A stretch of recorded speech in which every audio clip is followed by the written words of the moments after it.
कारंजा शहरात आमदार राजेंद्र पाटणी यांच्या पुढाकाराने सुवर्ण जयंती नगरोत्थान अभियानाअंतर्गत पाणी पुरवठा योजना 2016 मध्ये मंजूर करण्यात आली होती। याबाबत शहराच्या विविध भागात पाईपलाईन टाकणे व पाणी टाकी बांधकाम सुद्धा 2018 पर्यंत करण्यात आले, परंतु काही तांत्रिक व प्रशासकीय अडचणीमुळे ही योजना मध्येच थांबविण्यात आली।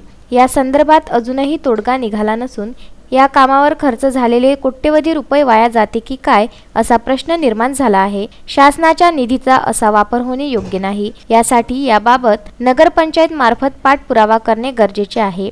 ही योजना पूर्ण होणे ही कारंजा वासियांसाठी महत्त्वाची आहे, जेणेकरून कारंजातील भविष्यातील पाणीटंचाई दूर होईल। या दुःखात पडलेल्या योजनेसंदर्भात लक्ष वेधण्यासाठी कारंजा शहर भाजप अध्यक्ष ललित चांडक यांच्या नेतृत्वाखाली भाजपने मुख्याधिकारी यांना निवेदन दिले। यावेळी नगरसेविका प्राजक्ता माहितकर, चंदा कुडकर, व्यापारी आघाडी जिल्हा संयोजक महेंद्र लोडाया, सरचिटणीस शशी वेरुळकर, रणजित रोतेले, महिला अध्यक्ष पायल तिवारी, युवा मोर्चा अध्यक्ष अमोल गढवाले, ललित तिवारी, सोशल मीडिया प्रमुख जिग्नेश लोडाया आदी उपस्थित होते।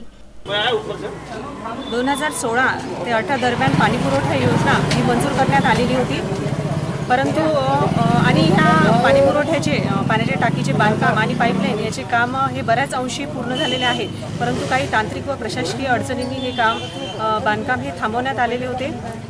यासाठीच आम्ही भाजपच्या वतीने मुख्याधिकारी साहेबांना निवेदन देण्याकरता इथे आलेलो आहोत। पाणी हा सध्या ज्वलंत विषय असल्यामुळे त्या पाणी पुरवठा योजनेचे काम हे पूर्ण करण्यात यावे असे आम्ही निवेदन देण्याकरता इथे आलेलो आहोत। अक्षय लोटे, विदर्भ न्यूज, कारंजा लाड।